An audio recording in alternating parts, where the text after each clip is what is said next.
Abbiamo visto negli episodi precedenti come i nazifascisti in valle stavano terrorizzando la popolazione con una serie di eccidi terrificanti.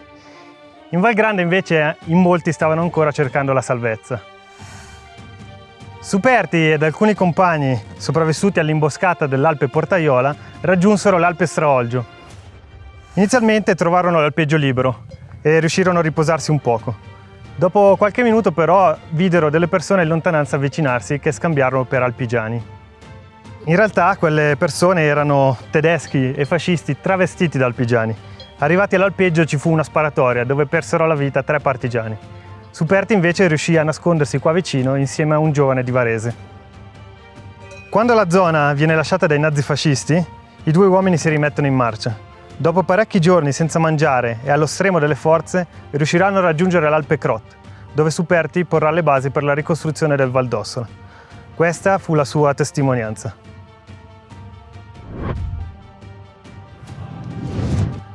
Dopo molto peregrinare, arriviamo in vista di un gruppo di baite chiamato Alpe Straolgio e finalmente ci è possibile accendere un po' di fuoco. All'alba del 21 giugno, quinto giorno di digiuno, entra nella baita un mio partigiano che aveva perso il contatto con la colonna del capitano Mario. Ordino che tutti si preparino a partire, perché la località mi sembra poco sicura ed è molto pericoloso indugiarsi in valle. Purtroppo i ragazzi sono esausti per l'ormai lungo digiuno e si attardano nei preparativi, cosicché a un certo punto ritengo che sia tardi per porsi in cammino. Dispongo quindi che tutti si sparpaglino e si nascondano tra i cespugli. Bisogna in queste condizioni passare almeno tutta la mattinata. Mentre altri escono dalla baita per cercare un luogo propizio, io mi dirigo con il ragazzo di Varese e con Covili verso un masso dietro cui ci sdraiamo. Il Covili ricorda di aver dimenticato qualcosa nella baita e ritorna sui suoi passi. Pochi minuti dopo vediamo parecchie persone con abiti borghesi dirigersi verso le baite, mentre poco dopo compaiono i soldati tedeschi che aprono il fuoco contro le baite, i cespugli e i massi. In breve tempo tutta la località brulica di soldati tedeschi, mentre i borghesi travestiti da alpigiani si rivelano militi fascisti. Sono impossibilitato a muovermi a portare aiuto. Dentro il mio nascondiglio, che ormai non può essere che la mia tomba, estraggo la rivoltella per sparare e spararmi appena sarò scoperto. In questa posizione, senza sapere quel che è successo ai miei compagni, trascorro parecchie ore durante le quali sento i tedeschi vicino a me parlare, consumare il rancio e cantare. Finalmente, e sarà quasi l'1 del pomeriggio, sento dei comandi in tedesco, poi passi sulle rocce allontanarsi e affievolirsi. Sono salvo, ma non so ancora a quale prezzo. Attendo ancora un po' e verso le 3 esco dal mio nascondiglio e con il mio giovane compagno mi metto in cammino, scendendo lungo un canalone. A sera sostiamo e passiamo la notte sotto la pioggia, senza coperta, attendendo l'alba, pensando ai nostri compagni e a ciò che ci sarà dato di vivere ancora nei giorni futuri.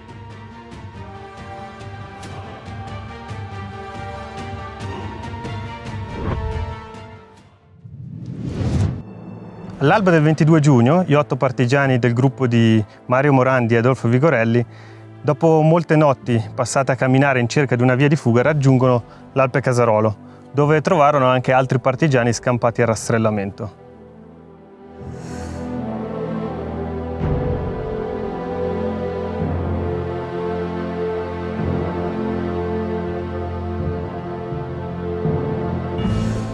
L'Alpe Casarolo in quei giorni era caricato da Enrico e Giovanni Andreolotti di Colloro, con le proprie bestie, insieme a un giovane pastore dodicenne di nome Silverio Dinetti. Fu proprio Silverio, molti anni più tardi, a darci testimonianza di uno degli eccidi più significativi dell'intero rastrellamento.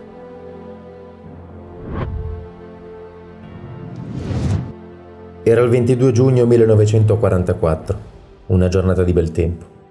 2 giorni prima avevo compiuto 12 anni. Stavo al Casarol in Val Grande. Il Casarol è un corte con 3 casere, 2 fanno da stalla e fienile e una da cucina. Facevo il garzone al bestiame, mucche, capre e il maiale di proprietà dei fratelli Enrico e Vanin Andreolotti di Colloro. Anche quel mattino, dopo l'alba, ero andato con il Vanin a portare al pascolo le mucche. Da qualche giorno 4 partigiani erano nascosti al Casarol.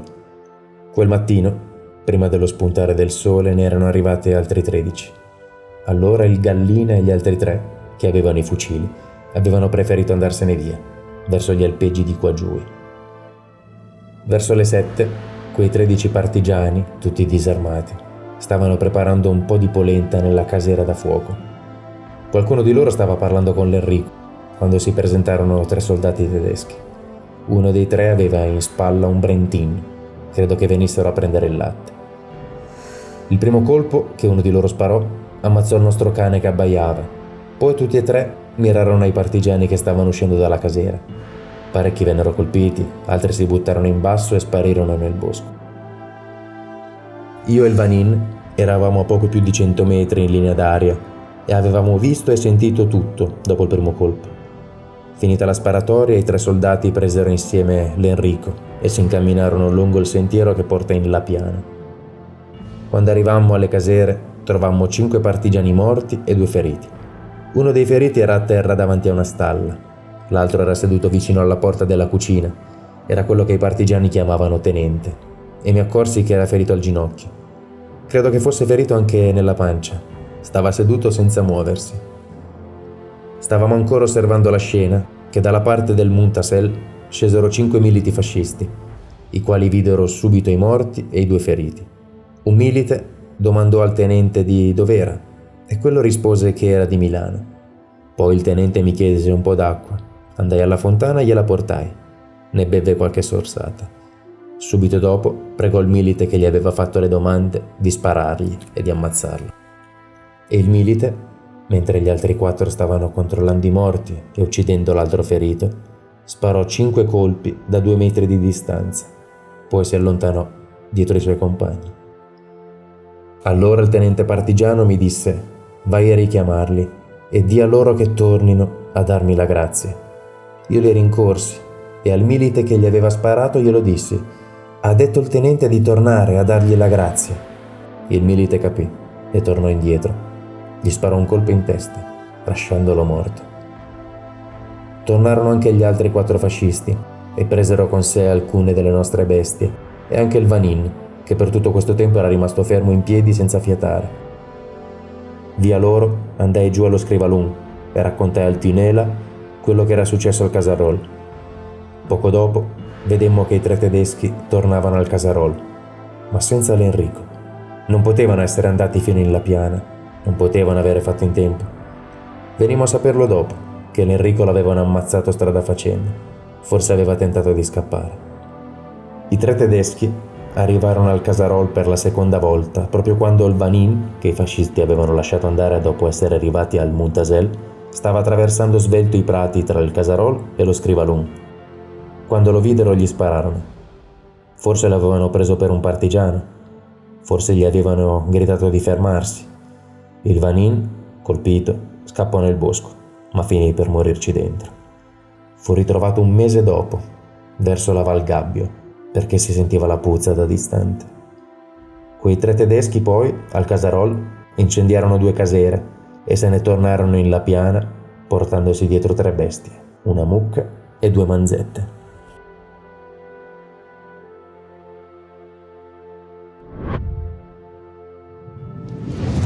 I 9 uomini morti furono Adolfo Vigorelli, Enrico Fovanna, Gelindo Alini, Carlo Rettagliati, Giuseppe Introini, Abele Iseni e Marino Soldà, i 2 alpigiani, Giovanni ed Enrico Andreolotti. Dalle notizie che sono riuscito a trovare, invece, i partigiani che sono riusciti a fuggire durante la sparatoria dovrebbero essere Mario Biella, Eugenio Arcioli, Evio Coccè, Mario Morandi, Carlo Rovelli e un giovane siciliano di cui non si conosce ancora il nome.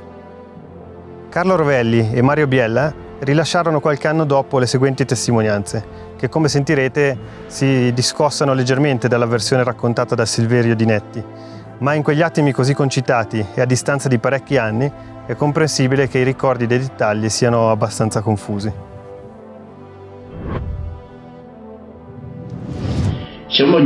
Continuando a girare dappertutto, siamo arrivati dove c'erano delle baite. C'erano delle mucche, allora c'era mucche, c'era latte e c'era formaggio. Allora dopo, lì era semibuio, al mattino non so che ora poteva essere 5 o 4 e mezzo o così via. E qui là quando ci hanno visti sono rimasti un po' storditi, no? Perché erano 2 fratelli con un nipote, poi avevano anche un cane lì così.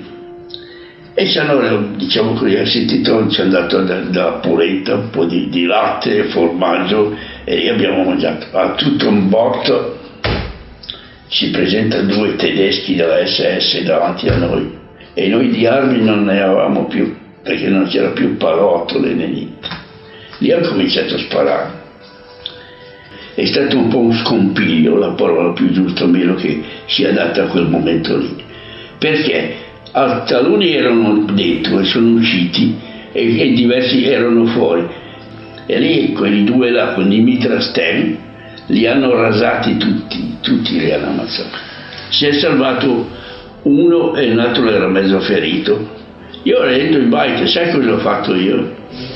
Siccome che era semibuio in baita, non c'era la lampadina delle luce, perché era il fuoco che faceva luce. Ecco, c'era un paiolo di rame molto grande che con lì dove mettere dentro il latte, ecco, che poi gira, non so cosa, come fanno anche il formaggio. Ed era dentro in un angolo là, in fondo alla baita.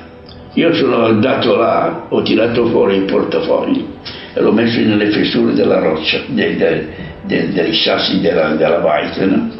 E quel paiolo lì grande ci stavo sotto proprio di misura e lì mi sono salvato la pelaccia.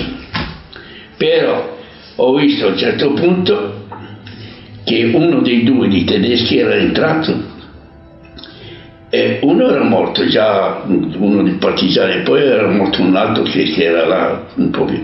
Uno dei nostri è andato sotto quello lì morto, se l'ha tirato addosso e sto tedesco lì ha sparato ancora, ma ha colpito sempre quello morto e non lui. E io ho visto, quando è arrivato vicino a me, ho visto i scarponi lì, stivaletti che avevano sui tedeschi che camminavano vicino a me. Ho proprio visto, siccome c'era un pezzettino di cose, avevo visto che lì sai cosa si prova. Quei tedeschi lì erano 2 ragazzi della mia età, avevano avuto 18-19 anni, non di più. Quando è entrato uno in baita, ecco, per vedere che poi ha sparato ancora quello è morto, ecco, quello fuori, ho capito un po' in tedesco, che diceva, ha chiamato questo che è entrato dentro. Com'è la munizione? Come che diceva che le munizioni erano quasi finite. Allora questo qui cosa ha fatto? A me sempre il mio logico del pensiero, è uscito e sono andati e sono spariti. Allora c'è stato quell'attimo, ecco, di scompiglio, chi si è alzato, chi è scappato, sono venuto fuori e sono arrivato con Levio e un altro che si chiamava Bruno. Abbiamo puntato di andare su.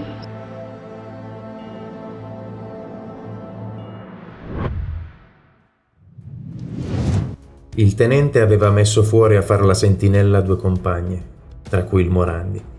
Arcioli e un altro erano andati fuori per lavare le calze. Improvvisamente sentiamo all'esterno alcuni colpi di mitra. Eravamo accerchiati. Il tenente Fofi balzò subito in piedi e uscì sulla porta. Sentimmo una violenta scarica di colpi e poi sulla porta apparve un tedesco che imbracciava un mitra e puntandolo su di noi ci intimava di uscire. E subito dopo, raggiunto da altri, scaricò i colpi del suo mitra contro quelli che erano ancora dentro. Vidi alcuni compagni cadere. Allora io stesso, che non ero stato colpito, ebbi l'idea di gettarmi per terra fingendomi morto. Sentii su di me cadere il corpo di un compagno. Sentii altri colpi, dentro e fuori la baita. Poi una mano mi frugò nella tasca superiore e posteriore dei pantaloni. Ero più morto che vivo, ma restammo immobile e lasciavo fare. Sentivo nella baita i passi dei tedeschi e parole che non riuscivo a capire. Trattenevo il respiro deciso a non muovermi per nessuna ragione. Poi sentii la voce a me ben nota del tenente Fofi, che veniva fioca dall'esterno e diceva: «Quelli che possono si alzino subito e si mettano in salvo. Presto, sono andati a chiamare rinforzi». A quel richiamo balzai subito in piedi. Vidi i compagni morti, qualcuno che si alzava e uscii fuori. Anche lì alcuni compagni distesi immobili a terra, e tra loro il tenente. Non lo dimenticherò mai. Era ferito alla fronte, pallidissimo, ancora riusciva ad appoggiarsi a un gomito e a tenere alta la testa. Mi guardò in silenzio quando gli passai dinanzi e mi sorrise. Con un cenno appena mi salutò. Ero atterrito. Balzai, voltai di corsa all'angolo della facciata della baita e mi precipitai dietro la piccola casa giù per la montagna. Mi ritrovai con un paio di compagni sfuggiti come me, miracolosamente alla morte. Ci fermammo un momento per prendere fiato e sentimmo alcuni colpi di fucile che provenivano dalla direzione della baita. Finivano i compagni nostri e tra loro il tenente.